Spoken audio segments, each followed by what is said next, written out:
কথা বলবো flight টিকেটের date change সম্পর্কে। আচ্ছা, এই বিষয়টা হচ্ছে এরকম যে আমরা অনেকেই এক অফিস থেকে টিকিট করি, অন্য অফিসে যাই ডেট চেঞ্জ করতে বলি, কিন্তু মূলত এটা হয়ে ওঠে না। এই জন্য যে প্রত্যেকটি এয়ারলাইন্স এবং প্রত্যেকটি GDS, that means ticketing system, তারা এটাকে সিকিউরিটি লক করে রেখেছে।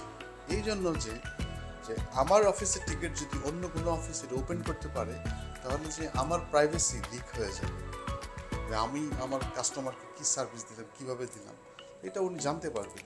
এই কারণে টিকিট ডেট চেঞ্জের সময় আমরা খেয়াল রাখতে হবে যে এক অফিসের টিকিট অন্য অফিসে সিস্টেম ওপেন হবে না। কিন্তু আবার এটা আপনি যদি কোনো এয়ারলাইন্স অফিসে যান, মানে যেই এয়ারলাইন্স থেকে টিকিটটা আপনার নির্ধারণ করা হয়েছে যে ট্রাভেল এজেন্সির মাধ্যমে বা আপনার ট্রাভেল সম্পন্নতার মাধ্যমে, সেটা সেই এয়ারলাইন্সে আপনি করতে পারবেন। আশা করি উত্তরটি পেয়েছেন। ধন্যবাদ। Take care.